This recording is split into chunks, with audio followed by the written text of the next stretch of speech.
Oh my gosh, it seems like ages since I last did this, but I've only skipped 1 week. Good evening. This is Popastro Live, and tonight it is a Jupiter special.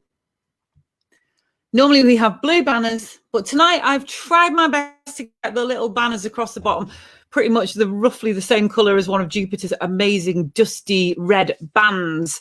So, housekeeping first. How are you? It's been a weird old day here on Anglesey. And first of all, actually, I need to slightly apologise because basically Anglesey is a wonderful tourism island. And when I first started doing this, it was lockdown and the tourists weren't here. But I think with so many tourists in between here and wherever the internet comes from, I don't really know where the internet comes from, really. Our bandwidth is very low.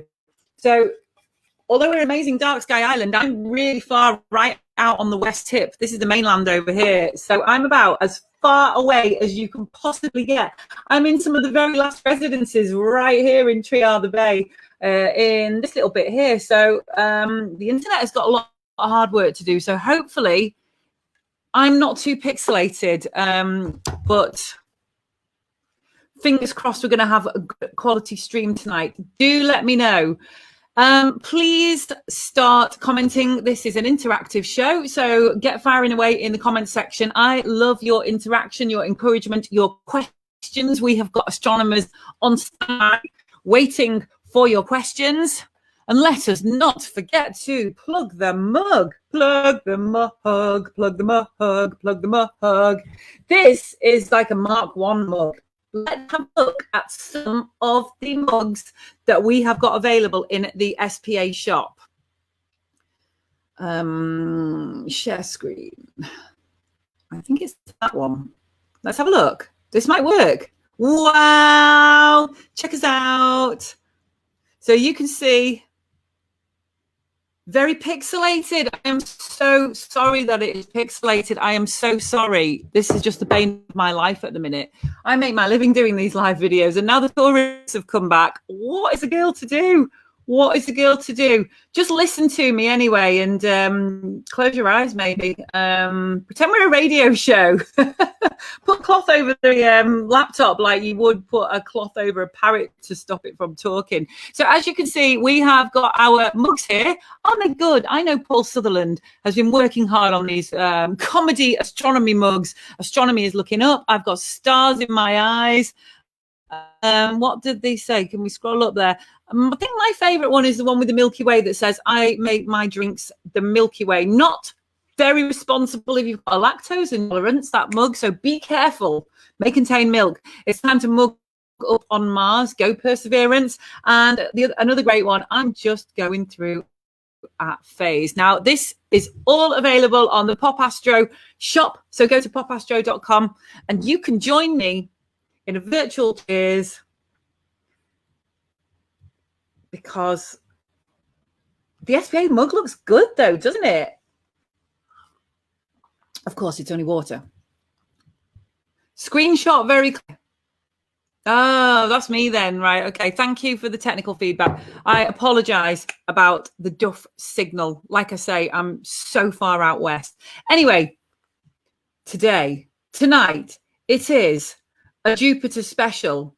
And I got a glimpse of Jupiter last night. I didn't look out the window. It was that way. It was that way. In my little 80mm Celestron, it looked like about as big as a pea. It was absolutely fantastic. I was just going to bed and the BF called and said, come and look at Jupiter. I taught him how to use this. He knows how to use it. And so we had a really good nosy at the big old gas bag, as I quite like to call him. And you couldn't really see much detail. You could just make out the upper top red stripe and 3 of the moons last night. And I reckon that those little tiny flecks of the Galilean satellites that you can see are pretty much the limit that a human eye can see down to. I don't know many things that are smaller than one of Jupiter's moons when you're looking at it. So, such a big planet deserves a big show. improving. Evening, Vicky. You are pixelated, but share screen is gorgeous. Thank you very much, Robin. We'll share the screen again. Might as well. Look, just to show. Where's it gone? Plug the mugs. Plug the mugs, man and woman. There you go. There you go. Just to prove. They're the great, aren't they? They are our SPA mugs. Please order generously for any astronomer friends that you may have. Get your hoodies as well. And, of course, our new range of T-shirts. So, John French, thank you. He says I'm improving. What's improving? Greetings, lovely lady from London, Helena Murphy. Thank you, Helena Murphy. Good evening. My mugs arrived this morning. My wife loves the Milky Way one, her favourite object. What, the Milky Way is her favourite astronomical object, or it's her favourite object in the world? She's obviously not very materialistic.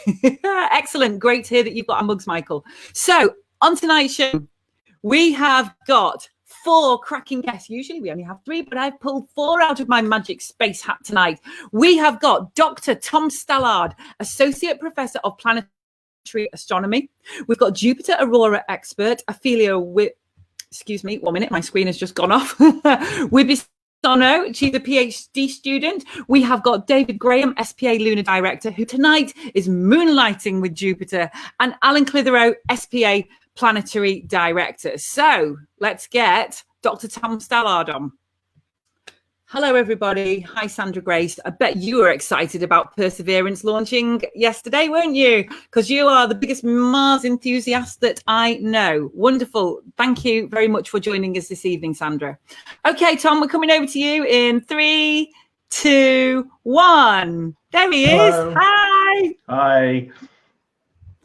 We both live out in the sticks, and it's so beautiful and wonderful. The dawn chorus, no sound of motorways, but try to have a live Zoom call with somebody and you're doomed, aren't you? I know. I'm sorry. We're so sorry that we live in the countryside. It needs sorting out. I keep on saying instead of building HS2, they should just give us all amazing internet. Yeah, I would be much better. Are you receiving me quite clearly? It sure would be. It sure would be. So thank you very much for coming on this evening, Tom. Tell us a little bit more about what you do. So I use the largest telescopes in the world to look at the gas giants, to look at the top of the atmospheres, the very thinnest part of the atmospheres of these worlds, to try and understand how they interact with the surrounding space environment and all of the deep and massive atmospheres underneath. And you've got this little tiny thin wispish boundary layer that sits between the vast magnetosphere around it and the immensely powerful atmosphere underneath it, and those two massive systems try and push and pull this tiny thin bit of atmosphere however they want. And I watch the perennial battles between the two in this thin little layer at the top. That's what I love about doing this show, because I had no idea that battle for existence was even taking place. That is just so fascinating. So I'm just going to put you full screen now, and maybe your picture might be good or maybe it won't be, but I'm going to disappear, but you'll still be able to hear me. Okay. Brilliant. Hey, we've got full screen time. Okay, so let us continue with the interview. So it says here that you were the first person to ever know the location of Jupiter's magnetic equator. Wow. That's right. Absolutely. We all know it in incredible detail now because of the Juno mission. Juno has been orbiting in a polar orbit around Jupiter in order to do exactly that, to measure the magnetic field in incredible detail. The lead PI on the instrument that is doing that, the MAG instrument, is a guy called Jack Canerney. And 20 years ago, Jack Canerney was interested in measuring the magnetic fields using the aurora. So he took a whole slew of observations of the aurora in order to basically measure a single dot in that massively complicated aurora, and that's the footprint of Io. So the moon Io has a direct auroral footprint, and that allowed him to measure the magnetic field in pretty amazing detail at the time, much better than you can get from just using spacecraft, especially when they're much further away from the planet than Juno is. Basically because the surface of the planet is really close to Jupiter, obviously, is right there, so it's measuring the magnetic field in a lot more detail. So he had this massive data set that he released to the community, and I was playing around with it, trying to come up with science ideas. I didn't really know why. I had this kind of idea about looking at the aurora and trying to use it to understand changes depending on the direction of the sun or something like that. I never really got to the end of that study. I've still got to write that paper, but I plowed on, even though there were 13,000 images. It took me about 4 months of watching TV, clicking on the screen, just to fit the limbs and get everything aligned. And I just started to get very disillusioned with the whole process, because that's a lot of data. That's a lot of different pictures of Jupiter to look at over and over again. But I went on. I don't know why I went on. Something about it just really pushed my buttons and told me I had to keep going. So I did. I kept going. And then I wrote a paper based on some of the observations we made near the aurora. That's a paper that I wrote about a giant dark weather region that seems to be at the top of the atmosphere of Jupiter, which was a lot of fun. And most of that was based on some of the big telescope data we took recently using spectra from Chile. So there's a big telescope, the Very Large Telescope in Chile, that we used to analyze that. But I thought it'd be good to have some of these images as a way of backing it up, because that looked back 20 years earlier, and it allowed me to show this feature was a much older feature. But there was a really annoying aspect of that, which is the filter that was used with that observation wasn't a very good filter. It wasn't a very narrow filter. So there was a lot of weird lower atmosphere light coming through, as well as the top of the atmosphere. And so all you saw were these atmospheric bands in the equator, and I just wanted to get rid of them. I wanted to get a nice, pretty clean image so that I could show off what was going on around the aurora.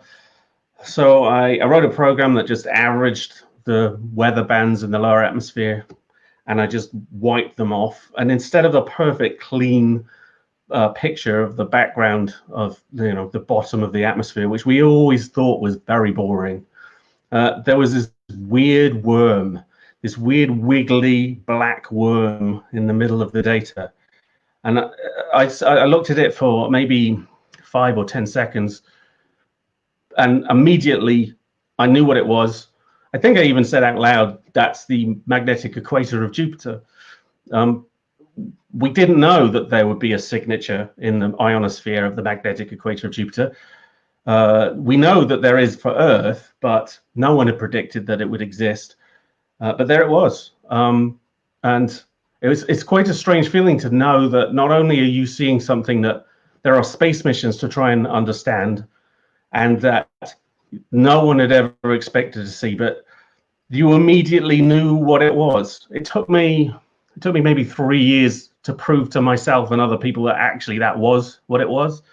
A lot of people were very dubious about the result, but finally convinced everyone that actually it was real. But I knew in that instant that that's what it was. So it's very odd that you could see magnetic fields writ large on a planet like that. But there it was, and it's really the best way to see any magnetic field around equator, around any planet. It's the best image we ever have had of the magnetic equator of any planet, including Earth. It's much harder to see Earth.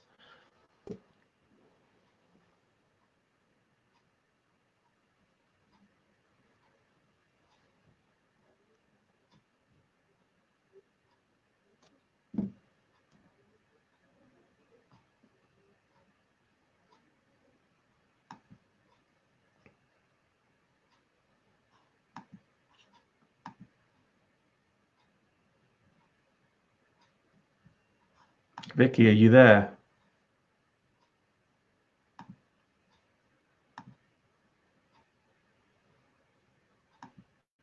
Hello?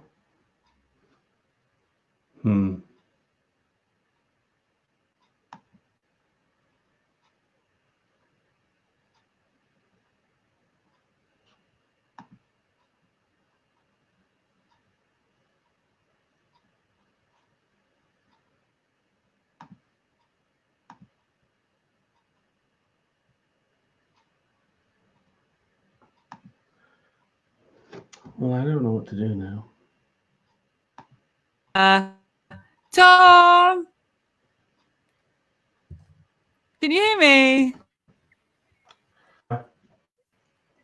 I think Tom's internet might be a little bit poorly.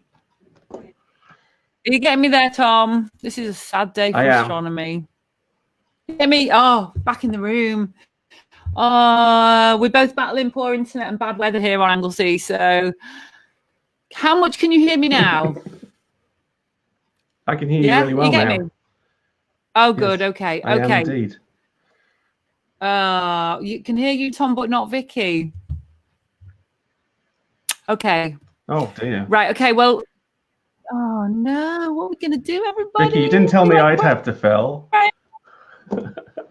I mean, I can keep talking if you want. I'm happy to keep talking, but I wasn't sure whether anyone else could hear me. Sure. Okay. Yeah. Keep talking, Tom.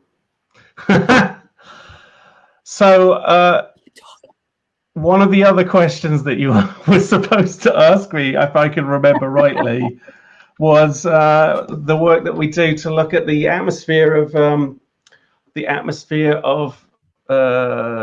the top of the atmosphere above the Great Red Spot. So the region I look at is very high up. Generally speaking, the temperatures don't move up and down through the atmosphere all the way, because at a certain point you don't get overturn in the atmosphere anymore. You don't get vertical mixing, and everything starts separating out into whatever is heaviest and whatever is lightest. And the region that we look at is at the very top. It's the very lightest region. So it's really hard to heat that region. So the expectation has always been that that's going to be completely decoupled from the underlying atmosphere. There's no way that the underlying things will heat it up. But there's been this big question for a very long time about the equatorial regions. We know from spacecraft missions that that region is actually really hot. It's as hot as the auroral region, which is really unexpected. And we don't really know why that is. It's been a perennial problem that we've been trying to solve for 20 years or something like that. When you look at the Earth, it's not a problem at all. At the Earth, the aurora drives energy into the poles. It causes superheating there, but then that heat then flows like a wave all the way through the planet, and you see the whole of the top of the atmosphere ringing like a bell as heat moves from one pole to the other and back. But that doesn't happen at Jupiter, because Jupiter has such a strong spin that it traps all of the heat at the poles. In fact, it's almost like a refrigerator. It draws energy out of the equator and should make the equator cooler, but the equator is really hot, and we don't know why. So there's always a mystery. How do you heat the equator up when it's supposed to be getting colder as a result of the aurora drawing all of that heat out? So we happen to be observing the equatorial regions at the same time as looking at the aurora. We had a scan across the whole disk, and we were looking at the north and south aurora at the same time to try and understand how they differ from each other. And we were looking at the equator all the way through the equator at the same time, and that observation happened to move in front of the Great Red Spot. So a colleague of mine, James O'Donoghue, when he was a student, was looking at that data and showed that that region appears to be really hot, crazy hot, compared to, it's even hotter than the aurora. So just the area immediately above the Great Red Spot is really very hot indeed. So that suggests that there's something about the Great Red Spot that is making the top of the atmosphere glow at incredible heat. And we couldn't really understand what that was, because there's been a lot of models of the atmosphere, and they'd never predicted that it would heat up the top of the atmosphere in that way. But then we started looking at some of the recent research done for the Earth, especially on shorelines, where they see the top of the atmosphere much hotter along the shorelines, basically as a result of the noise of breaking of waves on the surf at the ocean, and also on the edges of mountains. As the winds blow through those mountain regions, they cause a lot of sound, and that sound propagates in all directions. So it tends to diffuse as it propagates horizontally, but as it moves upwards, it's able to propagate up into the top of the atmosphere. But as wavelengths get carried to thinner and thinner air, they can't support it. In the same way as wavelengths on the ocean can't be supported by water that's getting thinner and thinner as you get close to the shore, long waves break and they cause all of this energy deposition. So these long ocean waves reach the shoreline and they break on the shore and cause all this energy, all this sound and surf. The same thing happens as waves propagate upwards in the atmosphere.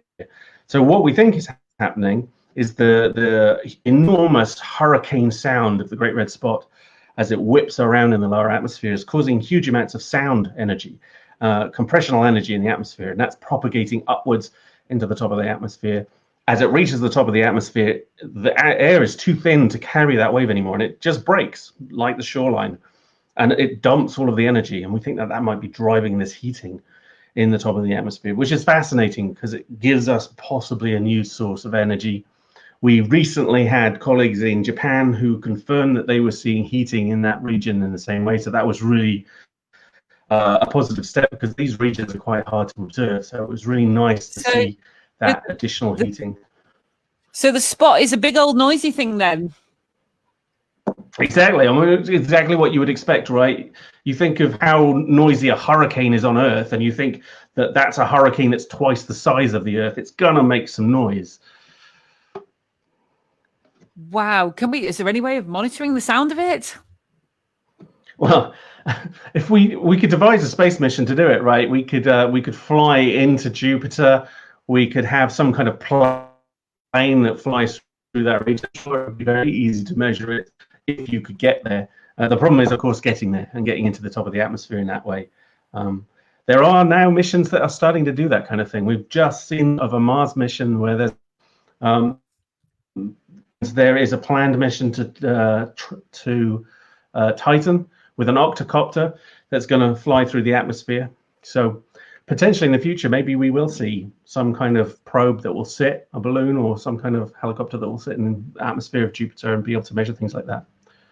Karen Martin is asking, how hot is the Gurs, the Great Red Spot? What temperature is it?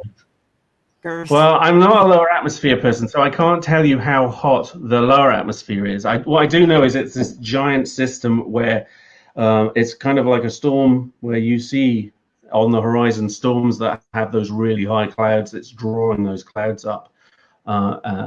It sits vastly higher than the rest of the atmosphere of Jupiter, so it sits way above most of the clouds on Jupiter. But what I can tell you is how hot it makes the top of the atmosphere, and that is about 1,500 Kelvin. So it's incredibly hot. Now, temperatures are a bit weird at that height anyway, because it's not exactly the same as normal temperatures because the air is so thin, it doesn't necessarily transfer energy in the same way. But that is at least 1.5 times hotter than the aurora makes the atmosphere at that top level. So incredibly hot in terms of the wispish little thin layer that I look at. Okay, so how does measuring the shadow of Ganymede on Jupiter tell us something about the ionosphere and the physical nature of the ions there? It's definitely the most technical question I've ever asked in my life. Well, you could rephrase that, I guess. I mean, the way that we phrased it when we sold it to the telescope as a proposal was that we were chasing shadows over Jupiter, and the reason I wanted to do it really was because how cool is that? I mean, how cool is it to look at the shadow of Ganymede on the disk of Jupiter? And it was such a good and cool thing that we broadcast it live, I think about a week ago. So if people want to look for at the Royal Astronomical Society webpage, YouTube channel, they'll see a 6-hour recording of us observing live. So if you want to see some live observations in action, you could go there and look at those. And we basically did a webcast about why it's really cool to look at the shadow of these giant moons as they cross the disk. And the reason it's important is that we're interested in the ionosphere, and down in the equatorial regions away from the aurora, the ionosphere is made by the sun. So the solar EUV light hits the top of the atmosphere and breaks apart the neutral atmosphere into ions and electrons, and it generates this region where currents are able to flow, and that's why we're really interested in them. But what we don't know is really any of the timescales for how quickly it gets made and how quickly it gets destroyed. It's a very hard measurement to make in the lab because the species that we look at is incredibly reactive. So we don't really know how it works in the lab at all. And it's a really hard measurement to make in space, because the best way to do it is to watch the motion of the ionosphere from the day side to the night side. So on Earth, we can measure what the ionosphere looks like on the day, and we can measure what the ionosphere looks like on the night, and we have a really good understanding of how it decays away and then how it gets ionized again on the day side. But of course, we're not on Jupiter. We can't see the night side of Jupiter because we're way too close to the sun. So there's no way of really seeing the night side. I tried all sorts of ways. I kept trying different things. I tried Cassini. Cassini flew by Jupiter in 2000 and was able to see the data in the night side, and I wrote a paper looking at that, and it didn't work. I tried the fact that the Earth isn't quite aligned with the sun. Sometimes you're looking this way and sometimes you're looking this way, and maybe you get a slither of the night side on either side. It didn't work. So I had to come up with a way of figuring out how to see the night side from the day side. And that's basically what you do when you go into an eclipse. If you've ever been in an eclipse, the moon moves in front of the sun, all of the birds come and roost in the trees. They're singing because they think it's the end of the day. It all gets dark, you get a chill, and then suddenly the sun appears and it's daytime again. The difference is, because of the way the moons are much closer than our moon is, and the sun is very small compared to the sun at our distance from it, some of the moons move almost the same speed as the planet rotates. So Callisto has an extinction of about 25 minutes. It's in darkness for 25 minutes if you're on the surface of Jupiter. And when Ganymede goes past, it's in darkness for about 50 minutes. So it's nearly an hour of complete darkness. So for us, that's as good as a nighttime signature as you can hope to get.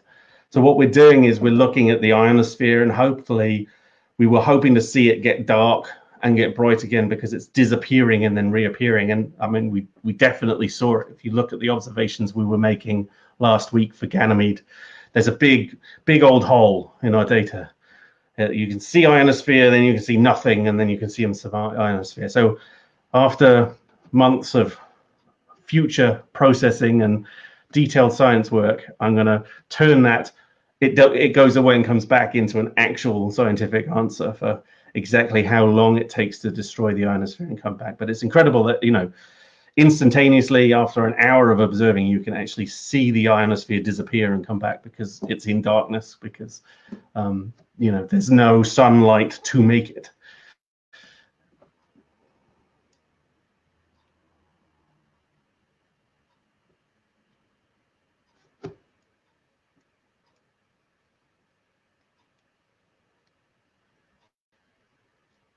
I've lost your sound, Vicky.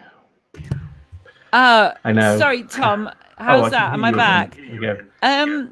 Yes. I was going to say, I think that might be one of the most exciting and interesting talks I've ever heard off any astronomer. Have you ever done any talks for the SPA? Because I think we'd like to have you.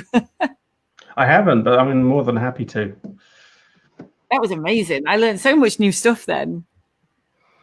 And I was chuckling to myself when you were talking about trying to see the night side of Jupiter. And it couldn't have been that long ago that I remember looking in the mirror and wondering if I could actually turn around quick enough to see the back of my own head. We've all tried it. Tom, it's been an absolute pleasure. Where can people pick you up and follow you, please? You could search for Pro Astronomer on Twitter. You can search for it on all one word. It's pretty fancy, isn't it? You got the good handle there. On YouTube as well. Pro Astronomer. Got in early. You did. You were an early even adopter. On Twitch, I think I have that handle. Yep. Well done. That is awesome. Okay, the man with the handle, Thomas, thank you very much. And we'll give him a follow. And thank you so much. And maybe the SPA will be in contact, because that was a truly amazing talk. Thank you so much. Brilliant. Thank you so much. Go and enjoy your nice rural ambience now. Thank Bye. you. Bye-bye. Bye. Blimey, that was really amazing. I'm quite flabbergasted after that. It's amazing when you speak to experts just how little you actually know. isn't it? Right, so coming up now, we have got our next interview host, a guest, should I say. We have got Alan Clitherow, SPA Planetary Director. So let's get him on. Are you ready to come on, Alan? Last time we had Alan on, the minute I announced, oh no, it was David Graham who had the power cut. I'm sorry. Yeah, we've not tried Alan yet. Here we go. Here comes Alan. 1, 2, 3. Hi, Alan. Hello there. How's things? Good. Hopefully the technology will hold out tonight. Yeah, I'm hoping so. Like you're in rural North Wales, I'm in rural Scotland, and I'm just hoping there aren't too many people watching Netflix between my house and the telephone exchange. Imagine how many millions of people are watching Netflix in between me and you, Alan. It's a lot, isn't it?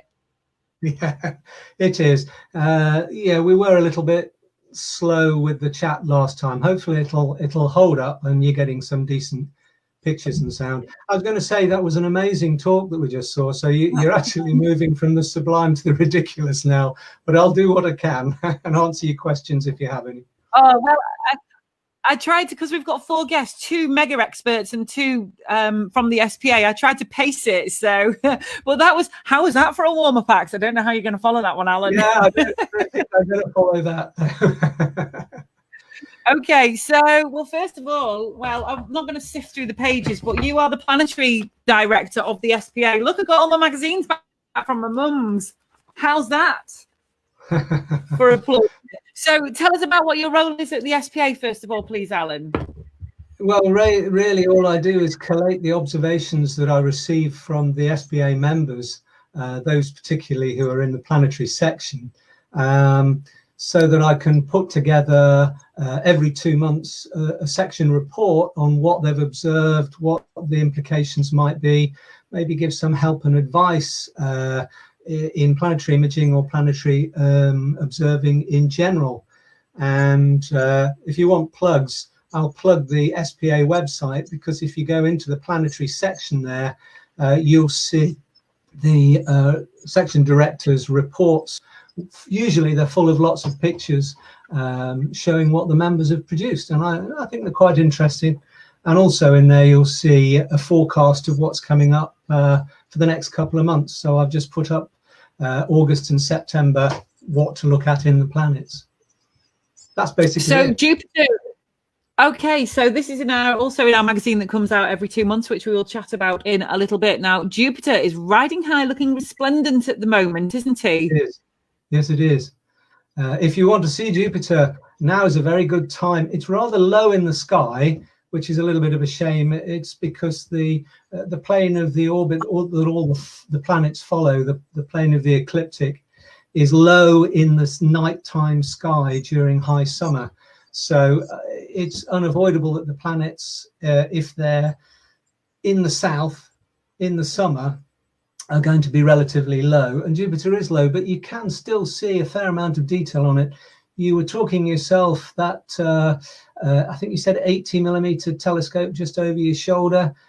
You could see the major bands on the planet and also the Galilean moons.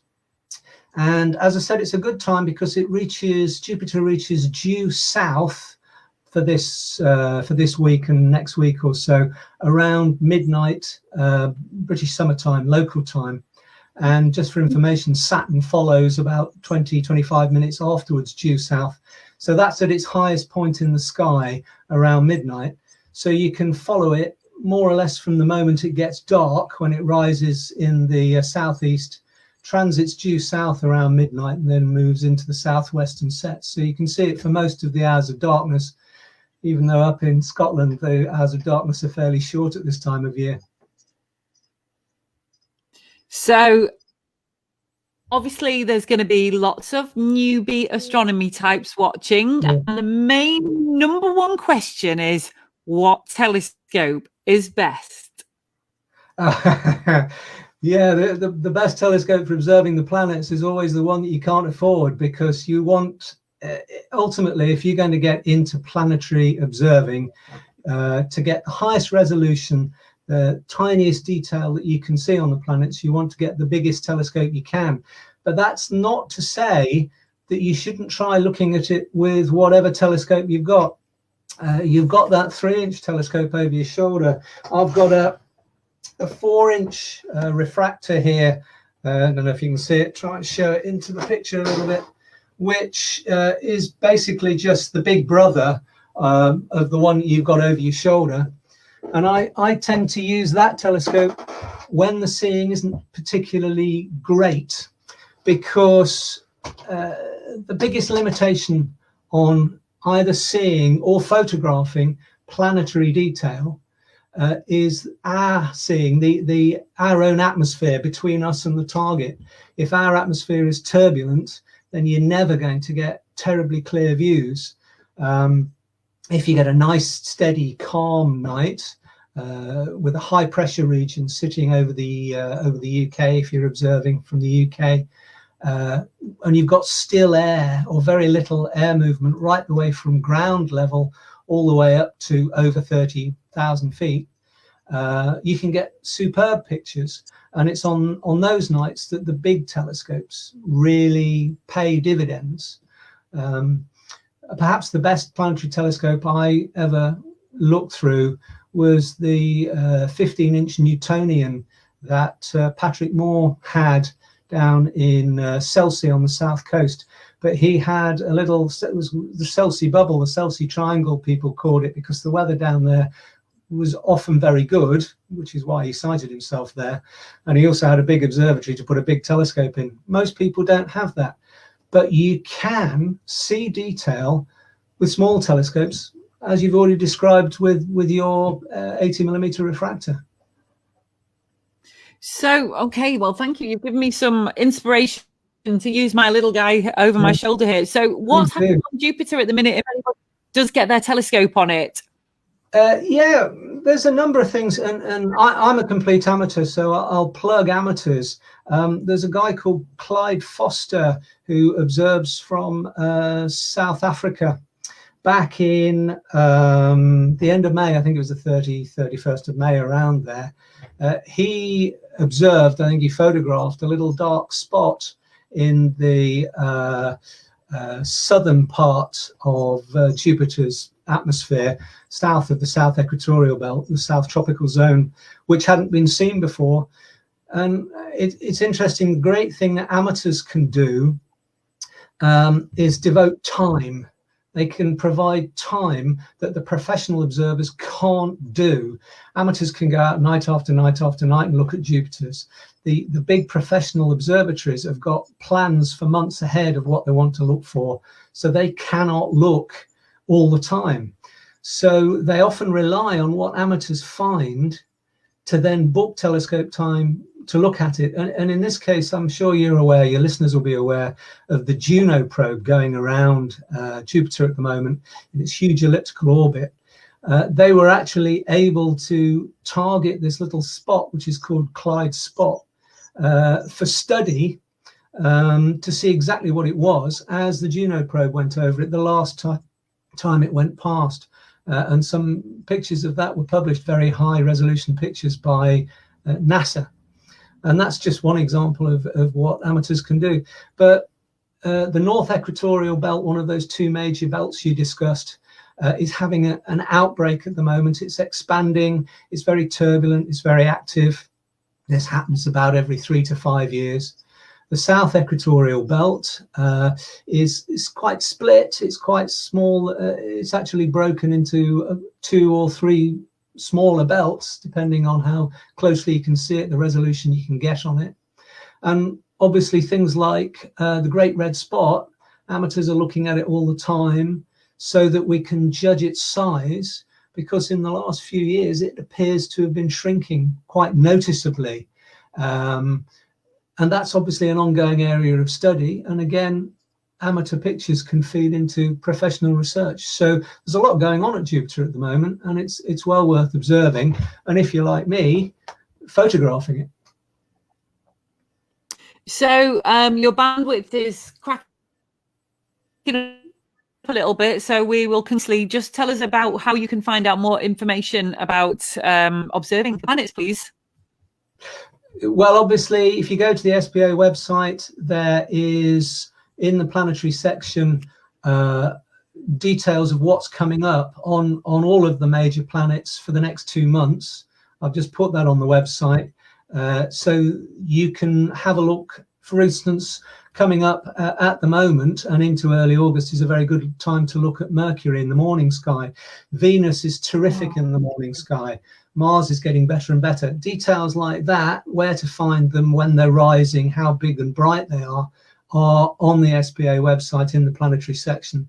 And I'll just do a little plug, because I actually come at this from the astrophotography side of things quite often, is I've just put on that same site, within the reference section, a PDF document on the basics of planetary imaging. So anybody who's interested in having a go, basically it's just demystifying all those technical terms that you hear bandied about, and explaining equipment and what cameras are useful and how to use them and what software is useful.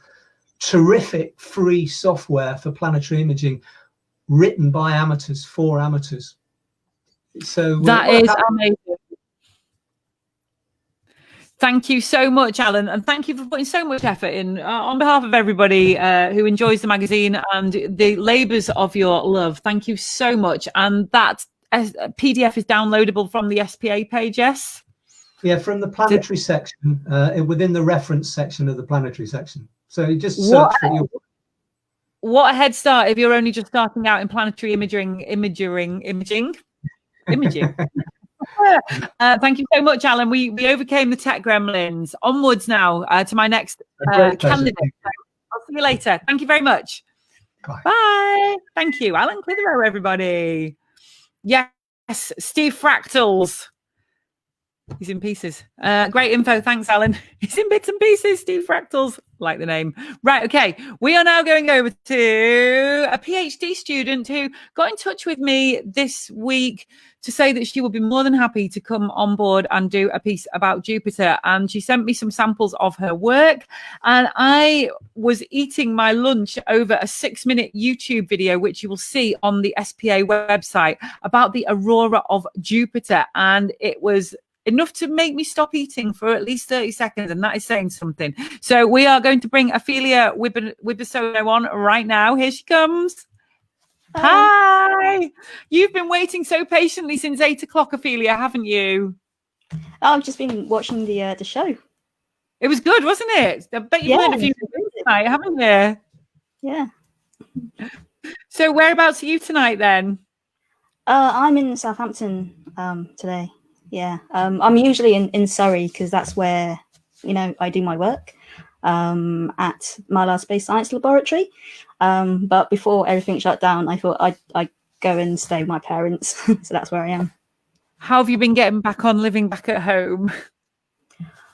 It's all right. Yeah. I mean, some things are good, others not so good, but yeah, it's fine. I particularly enjoyed your 6-minute YouTube video about the aurora. That was a very enlightening video. Oh, great. Thank you. I'm glad you enjoyed it. So I don't know how your internet is tonight. Are you in a land of decent internet tonight? I think so. Yeah, I haven't had any problems.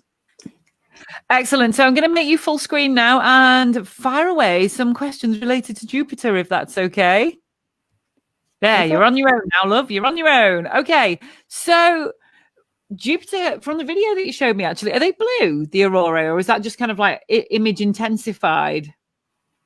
Yeah, so the video that you saw was in ultraviolet. So of course our eyes can't see that. Okay.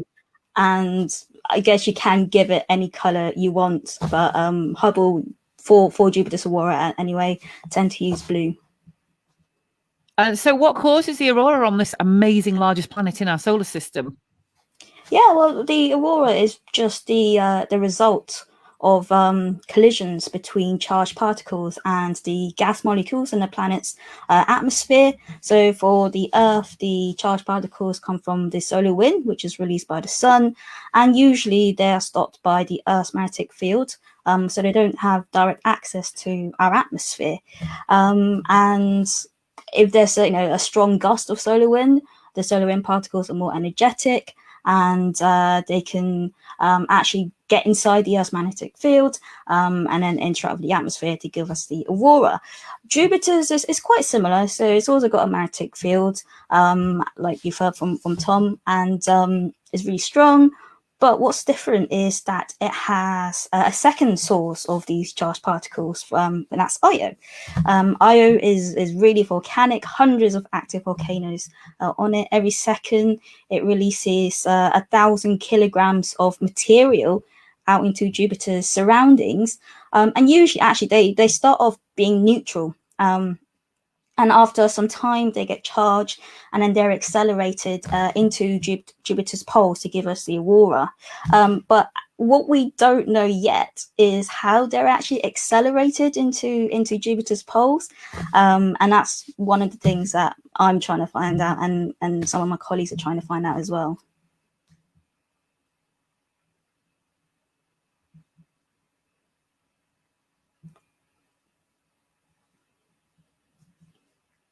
But Jupiter actually has lots of different types of aurora. I mostly study the X-ray aurora. So Jupiter has infrared aurora, ultraviolet aurora, X-ray aurora, visible light, and actually it also gives us radio waves too. And Tom studies the infrared aurora. I study the X-ray aurora. And what I think is really cool about the X-ray aurora is that they're produced by electrons, so negatively charged particles, but also ions. So these are positively charged atoms. And the other types of aurora are even made by one of those things. So it's really cool to study what I think is quite unique.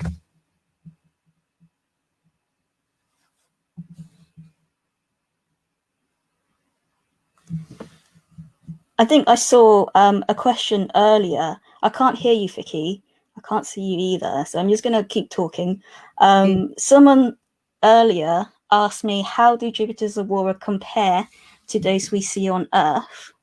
So that was from Paul. So one way is their size. Jupiter's aurora is huge. It's actually bigger than the whole Earth. It comes in different flavors, like I've mentioned. It's brightest in the UV. The Earth's is brightest in visible light. Jupiter's are much more powerful. So at any given moment, it gives off sort of a power that's double the total amount of electricity used by the whole of Europe over a year. They're different shapes as well. So on the Earth, we see them as ovals around the poles. Jupiter also has an auroral oval, but within that oval, you've got lots of things going on. On the Earth, it's dark within the oval. On Jupiter's, you've got emissions. Sometimes they're very bright. Sometimes they flicker. Other times they pulsate. I guess the energies involved are also massively different. Jupiter's are much more energetic. Bugger. I can see you, Vicky, now. Oh, I'm sorry. My tech is really being misbehaving. Can you hear me? Yeah, I can. Oh, thank you so much. Yes, I've been slightly distracted by trying to get my internet working. I'm sorry. Apologies to everybody watching. It's poor bandwidth. Thank you so much. You've got a wonderful ornament behind you. Would you mind holding that up, please? As a fan of anything to do with space memorabilia. Oh, we all want that. Where's that from? I made it. I made all the planets. Yeah. There's another one. And I recognise that. Yeah, they're to scale to each other. How do you make a massive, big, lovely, glossy Jupiter? It looks like it's made out of onyx or something. So it's got a polystyrene ball heart, and then I've just put clay over it and painted over the top. That's a real cool bit of craft. Can we see his aurora, please? The top bits there. Are they the kind of the blue bits at the top? Oh, the blue bit. Yeah. So these are the poles. So you might have seen the Juno images of Jupiter's poles, and we were surprised to find out that they're quite blue. That is one of the coolest little models I've ever seen. That is fantastic. Well, Affelia, good luck with your research. How can we follow you if we want to stalk you? I'm on Twitter, so it's just Affelia W. Okay, thank you so much. Right then, that is really lovely of you to come on and help me battle through the technological problems. Yes, that was so exciting. Thank you very much. Okay. Thank you and good night. I want a model Jupiter. Can someone please make me a model Jupiter? I would treat it very well. I would like that very much. Okay, so we've got our final guest of the evening. We are going to go over to David Graham. Now, the last time he was due on, which was maybe about a month ago, the instant I said, let's go over to David Graham, he disappeared from the feed, and maybe he can come on and tell us why. Here you come, 3, 2, 1. Hello. Oh, the internet didn't explode when I say your name. What happened? Well, last time we had a thunderstorm, and the irony is that I thought the same thing was going to happen tonight because the sky looked all grey. Hopefully you can hear what I'm saying to you, but at the moment the sky outside my window here has gone the most amazing yellow colour, and I think we're going to have a real corker of a sunset from what I can see. Maybe the weather might be okay tomorrow. Where are you this evening, David? Well, I'm speaking to you from Barton in North Yorkshire, which is not far from Richmond, if you've ever been to Richmond. Nope, I know that's where sausages come from. Well, yeah, there is a sausage factory just down the road, actually. It's called Heck. By Heck, which is a bit of a Yorkshire. Are they the vegetarian ones? Oh, I saw them. I saw the Heck sausages tonight, the vegetarian ones. David, it's really good to speak to you. Thank you so much. You've got some tough acts to follow tonight. Right. Would you like me to say something about Jupiter? Go on. How can you top all of that amazing content that we've just learned about the almighty gas bag? So, well, you've learned about. Sure, fire away. Right. Well, I've been looking at Jupiter through telescopes since about 1976. And I think in that time, it's been around the sun at least 3 times and some more. So I've built quite a picture of Jupiter up over that time. But I want to say something that'll go along with what Alan Clitherow told you. Alan is very much, I think, an imaging amateur astronomer, which most people are nowadays. They tend to sort of like go into the imaging side with CCD cameras and that sort of thing. But that's not me. I'm rather old-fashioned. I still actually look at Jupiter through a telescope and put my eye up to the eyepiece, and then I sketch what I see. And by doing that over a period of time, you can learn a lot about the planet, because there's nothing quite like actually looking at something and then having to commit it to pencil and paper for learning about it. And it's the same way in which an artist learns about the subject. So what I'm going to show you, if we can all see that hopefully, is this, if I get it in about the center of the screen, is a drawing of Jupiter. And this one was done about 2 years ago, but there has been some changes since then.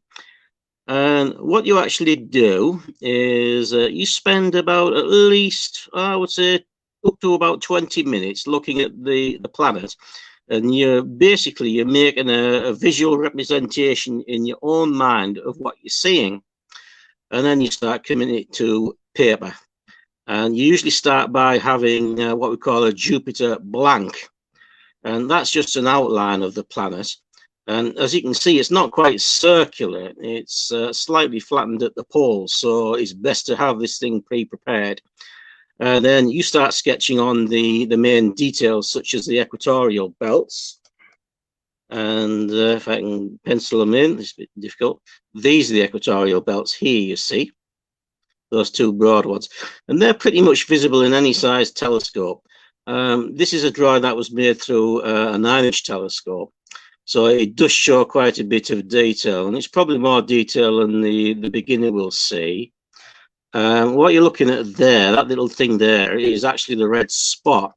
Now, at the moment, that red spot does actually look red. It doesn't always. It sort of like tends to come and go where the colour's concerned, but it does look red.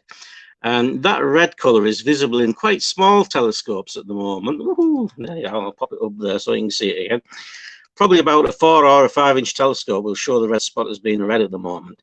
But what you do is you can actually see, now I come down here again, if I get it, yeah, is with practice, you begin to see detail in the belts of Jupiter, and you see like these dark projections and these festoons and these dark spots on the bottom of the belt. And then when you've actually started seeing those, what you'll notice is over a period of just a few minutes, they've actually moved. And the reason for this is that Jupiter spins on its axis very, very quickly. It does it in less than 10 hours. And what you can then do is you can estimate by the time, that's the time off your watch, at which these features begin to go across what's called the central meridian, which is halfway across the disk of the planet. And you make a note of the time. And if you can see it, then that's what I've done down there. Let's get that back so you can see it. Yeah. So there's the time. And next to that, I've calculated the longitude of the feature concerned. And the way to do that is you go to a publication such as this one. This is the handbook of the BAA, the British Astronomical Association.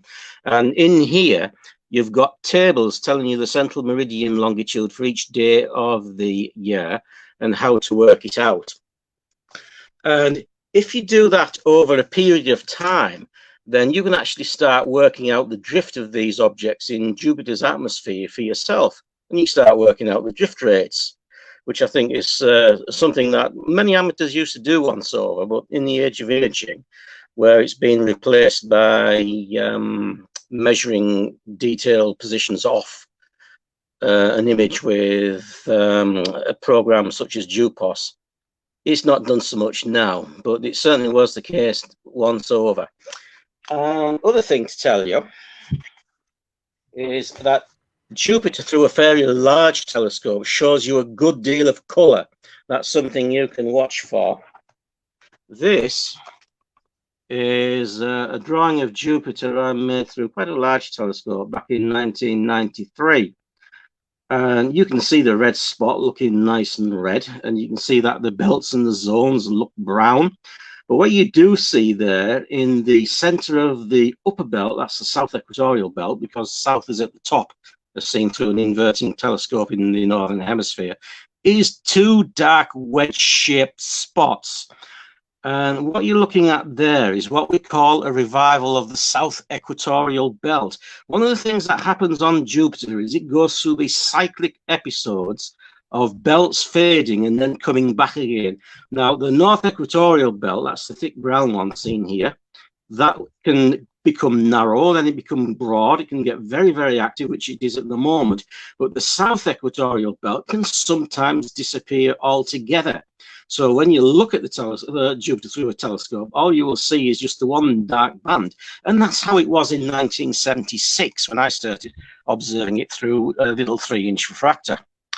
So colour is something you can look out for. Major changes such as revivals of the south equatorial belt you can look at as well. But you don't have to have a telescope to actually see something happening with Jupiter at all. If you've got a pair of binoculars, and a lot of people have binoculars, I had binoculars before I had my first telescope.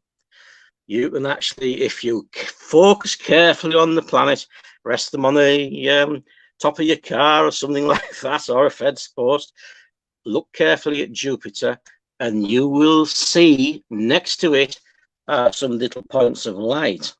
And you may see up to 4 of these points of light, and they are the Galilean moons of Jupiter: Io, Europa, Ganymede, and Callisto. And if you look over a period of minutes, and that stretches into hours, if you've got the stamina to do it, you will see that they move their position. And you will certainly notice a difference if you're able to observe the planet from one night to the next. So that's something that you can do with a pair of binoculars. If you move up to a smaller telescope, as I say, like the one that you've got there behind you, Vicky, you will see the same thing again. You will see the satellites, and you will see some of the darker bands. And if you are lucky, what you may see is that the moons can move in front of the planet, and they can move behind the planet. When they go behind, that's called an eclipse and an occultation. When they go in front, you can go into what's called a transit.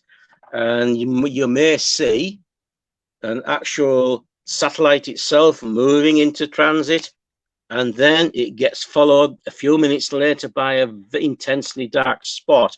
And that is the shadow of the satellite. And these are all sorts of things that you can see through a relatively small telescope. But the thing is to try and get experience. Don't go to the telescope and just sort of think that I'm going to see all these things straight away, because you won't. You've got to take time. As my old mate Patrick used to say, you can't expect to see all these things at once, you know. You've got to spend some time observing them. And I suggest that you go night after night and you write it all down in your little notebook. And that's where you'll know all about Jupiter, nearly as much about Jupiter as I do. Well, I think that's enough. The resemblance there was... You're doing John Culshaw out of a job with that impression, mate. So hopefully David, that's told you something about observing Jupiter with just a smallish telescope or a pair of binoculars. Because in itself, it really is. The aspect of perseverance and being able to see it change over a relatively short amount of time, it's going to give me a lot more stamina at the eyepiece. And I've got to say, I've never heard of being able to calculate drift. So that was very impressive. But I think a lot of astronomers almost think that sketching is, I'm going to say, beneath them. I've suggested it to so many of my astronomy pals, and they're kind of like, oh, no, I wouldn't do that. Oh, I can't draw, or, you know, oh, it's not as good as imaging. But the few times I've ever attempted to sketch. In an age before you are missing imaging. out. If you don't sketch, yeah. So all you had, yeah. Got a slight delay here, sorry. So but in the age before imaging, that's all you could do. It's all we had.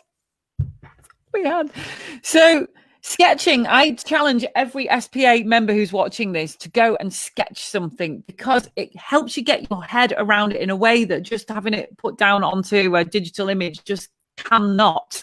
And you feel very much more intimate with it. I sketched the Orion Nebula a couple of over the winter period, and now whenever I see it, it's like it's my friend.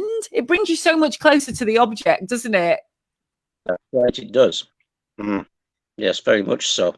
Excellent. Even if you don't think that you've got much in the ability as an artist or able to sketch things, give it a go anyway. Even if you just write notes in a notebook, you know, or in your diary as to what you've seen, you're making a record. And if you do that, you can actually begin to see that you're developing yourself as an observer. And everybody can be oh, bloody hell, right? Oh, everybody can. And there's a big peal of thunder. Really? Good. Well, we have very powerful. Okay, well, they have very powerful thunderstorms in the atmosphere of Jupiter. I bet they do. I'm really struggling with a big delay. I'm struggling with the tech. I'm struggling. David, before you go, please give a big old plug to the wonders of the SPA. Look at this magazine you get every 2 months. What else do you get as a member, David? Well, you can go on the website. Loads of information on the website. do a wonderful range of mugs that you can go out and purchase if you so wish. And they're starting to bring some of my favourite T-shirts back online as well. And I'm hoping that we might just see a few more of those. Retro there was astronomy looking up, and then there was Big Bang Rules 4 degrees K. I wish we had that one again, but you never know. It might just appear. Sutherland, get on it. Lovely. Okay. Well, thank you very much for this evening, David. You are an excellent public speaker. I've really enjoyed your jovial manner. The happiest planet of all. Thank you very much. Thank you very much. Good night. And thank you, everybody from the SPA. Bear with us while we try to get these problems sorted. Maybe I'll move house. See you later, everybody. I'm going to end the broadcast now. Bye. Well done for channeling Patrick. Good night, everybody.